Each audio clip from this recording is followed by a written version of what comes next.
ఆ, అంటే అంటే ఉన్నత దైవత్వ స్థితికి చెందటమే యోగము. ఇది ఆబ్జెక్టివ్.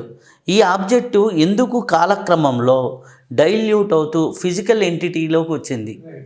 ఎందుకంటే ఆ వేద విద్యను చదివి పఠించి ఆచరణ చేసి ప్రచారం చేసేటువంటి యోగులు కలియుగంలో లేరు. ద్వాపరయుగంతో వాళ్ళంతా అంతరించిపోయారు. కొద్దిమంది అదృశ్యమైపోయారు, కొంతమంది శరీరం వదిలేశారు. తర్వాత కలియుగం వచ్చింది.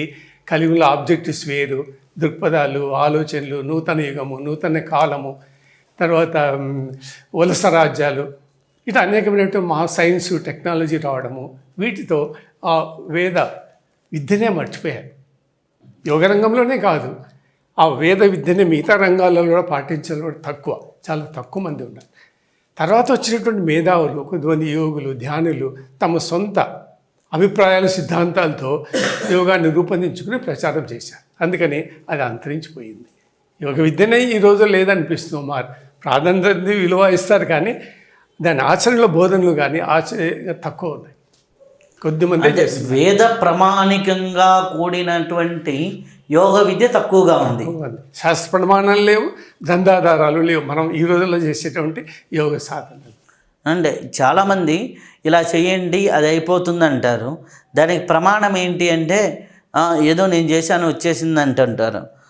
ప్రామాణికంగా చేయటం అనేది ఇంపార్టెంట్. లేదంటే ఏ ఎమోషన్లోనూ చేసేస్తారు. అది వాడికి ఒకవేళ వాళ్ళ సుకృతం వల్ల వాళ్ళకేదో లభిస్తుంది, కానీ రియల్గా శాస్త్ర ప్రమాణం, శ్లోక ప్రమాణం, గ్రంథ ప్రమాణం అనేది మనం తీసుకుంటూ రాకపోతే అది ఎక్కడో ఒక చోట మిస్ఫైర్ అయ్యేదానికి ఆస్కారం ఉంది. అయితే యోగంలో మనం చూసినట్లయితే అనేక రకాల యోగాలు ఉన్నాయి. దాంట్లో ముఖ్యంగా వేదంలో మనం చూసినప్పుడు ప్రాణయోగం గురించి బాగా చెప్పారు. ప్రాణమే కుండలిన, ప్రాణమే అంతాన, ఈ మహాప్రాణమే శారీరక ప్రాణమా, ఈ ప్రాణం ఎట్లా యోగం అవుతుంది? అలా ప్రాణము యోగము అంటే కలయిక అన్నారు కదా, ఈ ప్రాణం ఏ ప్రాణంతో కలవాలి? ఈ కలయికలోనే అనేక మెథడ్స్ ఉన్నాయి. యోగంలో ప్రధానంగా చెప్పింది 3 యోగాలే. ఒకటి మంత్రయోగము, ప్రాణయోగము, ధ్యానయోగము. ఆ ధ్యానయోగమే ఆత్మయోగము, ఆత్మ సాక్షాత్కారం కొరకు రూపొందించబడింది. ఇక్కడ ప్రాణ అన్నది కుండలిని శక్తి అన్నది వేరు. ప్రాణ అనేది యాక్చువల్గా పరమాత్మ యొక్క స్వరూపమే, అంశనే. ప్రాణం 2 రకాలుగా ఉంటుంది. ఒకటి ముఖ్య ప్రాణము, రెండోది ప్రాణవాయువు. ప్రాణం అంటే పరమాత్ముడు, అంటే శరీరాన్ని నిలిపేటువంటి శక్తి, శరీరం పడిపోకుండా నిలిపేటువంటి శక్తి ప్రాణం. ఈ దీంట్లో విడదీస్తే మనకు వచ్చేదే సెకండరీ ప్రాణవాయు. ఆ ప్రాణవాయువునే మనము శ్వాసక్రియగా తీసుకున్నాం. వేదాలు శ్వాసల గురించి చెప్పదు, శ్వాసక్రియ కూడా లేదు. ఎందుకంటే శ్వాస కానివ్వండి, ఆసనాలు కానివ్వండి, ధారణ కానివ్వండి, ఇంకా మిగతా అంటే పతంజలి యోగ సూత్రంలో ఉన్నటువంటి 8 భాగాలలో 5 భాగాలు వచ్చేసి ప్రారంభిక సాధనలే. అవి యోగ ధ్యేయాలను అచీవ్ చేయడానికి ఉపయోగపడవు. ప్రాథమిక శిక్షణకు అన్నమాట. లేదా ఒక వ్యక్తిని యోగిగా తయారు చేయడానికి, సన్నద్ధం చేయడానికి ఉపయోగపడతాయి. ఇంకా మరి కొద్ది వరకు శుద్ధి చేయడము, మనసుని కంట్రోల్ చేయడం. కానీ యోగ ధ్యేయాలు ఏమున్నాయో వేదాల ప్రకారం దాన్ని అచీవ్ చేయడానికి ఇవి పనికిరావు. ఈవెన్ పతంజలి యోగ సూత్రంలో 8లో కూడా ఫస్ట్ 5 కూడా బాహ్యక్రియలే, భౌతిక క్రియలే. అది పరమాత్మ చేరడానికి ఉపయోగపడదు. కేవలం ధారణ, ధ్యానము, సమాధి, ఏకాగ్రత, ఈ 4 గురించే మన వేదంలో చెప్పబడింది. ఇవి కూడా చేసుకోవచ్చు, తప్పేం లేదు. మంచిగా ఎన్నో క్రియలు ఈ శరీరంతో చేసుకోవచ్చు, శ్వాసతో చేసుకోవచ్చు. అంటే మీరు అన్నట్లు యమ, నియమ, ఆసన, ప్రాణాయామ, ప్రత్యాహార, ధారణ వరకు, ధారణ కూడా లేదు, ప్రత్యాహార వరకు ఈ 5 స్టెప్పులు మీరు అన్నట్లు భౌతికమైనవి. ధారణ, ధ్యాన, సమాధి మాత్రమే అంతరమైనవి. Okay okay okay. అయితే ఇక్కడ అంతరమైనవి ఉన్నాయి కదా, ఈ భౌతికమైనవి సాధన చేయకుండా అంతరానికి వెళ్ళడం సాధ్యమేనా? పతంజలి అందుకనే చాలా పెద్ద మేధావి. ఈ రోజుల్లో పరిస్థితిని గమనించే రాశాడు 8 సూత్రాలు. అవసరమే అష్టాంగ యోగ మార్గంలో. అంటే ఆ కాలంలో ఋషులు ఋషి కల్చర్, ఋషి సాంప్రదాయంతో ఆ, ధ్యానం చేసుకున్నారు. వాళ్ళ జీవితమే ఒక ఋషి కల్చర్లో జరిగేది. ఈ యమ నియమ ఇవన్నీ ఉన్నాయి చూసారా, అవన్నీ వాళ్ళు సహజంగా ఏ వే ఆఫ్ లైఫ్తోనే జీవించి పాటించారు. కానీ ఈ కాలంలో రాబోయేటువంటి దినాలలో ఇవన్నీ వాళ్ళకి తెలియవు. ఈ యమ నియమ ఈ క్రమశిక్షణలు తెలియవు అన్నమాట. కాబట్టి పతాంజలి యోగ సూత్రాలు అంటే ప్రారంభ సూత్రాలు, అంటే యోగాన్ని సిస్టమ్టైజ్ చేసి క్రోడీకరించి సూత్రీకరించి మనకు అందించారు. కాబట్టి అందులో సాధారణమైనటువంటి వ్యక్తికి కూడా ఉపయోగపడేట్టుగా ఫస్ట్ ఎట్లా ఉండాలి, సెకండ్ ఎలా ఉండాలి, థర్డ్ స్టేజ్ ఎలా ఉండాలి, అట్లా 8 క్లాసెస్గా డివైడ్ చేయొచ్చు. కాబట్టి ఫస్ట్ క్లాస్ యమ, సెకండ్ క్లాస్ నియమ, ఇట్లా 8 క్లాస్ వరకు అనమాట. కాబట్టి 4th 5th క్లాస్ వరకు బిగినింగే, ప్రారంభ సాధకులే. ప్రతి ఒక్కరికి ఉండాలి అవి. యోగి అన్నవనికి కాదు, ప్రతి ఒక్క వ్యక్తిగా సాధన చేసుకోవాలి. అయితే ఇవి బాహ్యమైనవి, తర్వాత భౌతికాలు, పరమాత్మను పొందడానికి, ఆత్మ సాక్షాత్కారం పొందడానికి, మోక్షం పొందడానికి ఉపయోగపడవు. అయితే అవసరమే, చేయాల్సిందే, అట్లాగే చెప్పుకుంటూ వచ్చారనమాట.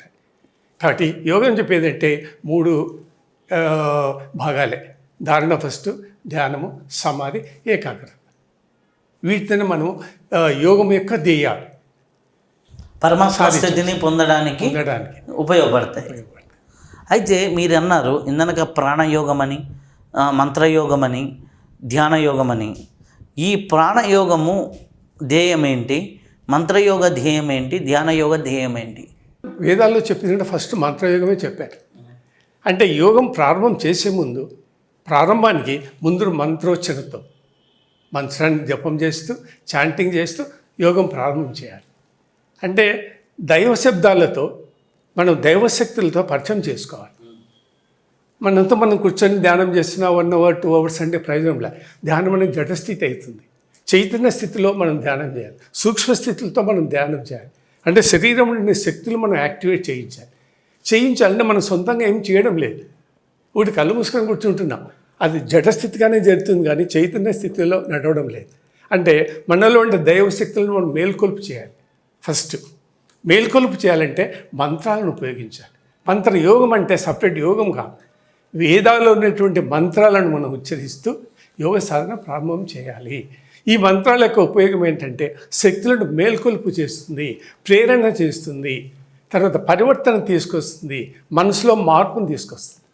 తద్వారా మనము ముందుకు వెళ్ళవచ్చు అన్నమాట. కాబట్టి ఆ యొక్క మంత్రాల యొక్క ఉద్దేశం అదే. కాబట్టి మన శరీరంలో నిద్రాణంగా ఉన్నటువంటి శక్తులంటే మేల్కొల్పు చేస్తాయన్నమాట ఈ మంత్రాలు. ఎంతోమంది దేవతలు మన శరీరంలో ఉన్నారు, శరీరాన్ని పరిపాలన చేస్తున్నారు. కాబట్టి ఈ దైవ పదాలతో, వేద మంత్రాలతో మన ముందు పరిచయం చేసుకోవాలి. దైవశక్తులతో భౌతికంగా చేసుకోలేం, ఆ మంత్రశక్తి ఉపయోగపడుతుంది అన్నమాట. ప్రాణం ఎటువంటిది అంటే అవ్యక్తమైనటువంటి ఒక శబ్దం, ఒక వాక్. దాన్ని ఎట్లా యాక్టివేట్ చేస్తాం మనము? మంత్రమే మనకు ప్రాణం అవుతుంది. అప్పుడు ఆ ప్రాణమే మనము ప్రాణశక్తి ద్వారానే మనం యాక్టివేట్ చేసి మిగతా శక్తుల్ని ఉన్నత స్థితికి పోవాలి. అంతరంగా ఉండే శక్తులే కాకుండా బాహ్యంగా ఉండేటువంటి శక్తులను కూడా మనం కట్టుబాటులోకి తీసుకొని రావచ్చు. కాబట్టి యోగ సాధనలో ఏ లెవెల్లో ఏ మంత్రం ఉపయోగించాలో ఆ మంత్రాలను ఉపయోగించాలి. ఉన్నత స్థితికి పోయే కొద్దీ ఉన్నతమైనటువంటి మంత్రాలను మనము ఉచ్చారణ చేయాలి. కాబట్టి ఆ దశల వారీగా మనము ఉన్నత స్థితికి పోవడానికి వీలవుతుంది. కాబట్టి శరీరంలో మన ధ్యానంలో కూర్చుంటే ఒక వర్క్ జరగాలి. కూర్చుంటే ఎలా జరుగుతుంది? ఈ జడస్థితి కదా, పడుకున్నవాటే కూర్చున్నామంటే. కాబట్టి ఏదో ఒక చైతన్యము జరగాలి, మార్పు జరగాలి. అది మంత్రాలతో జరుగుతుంది.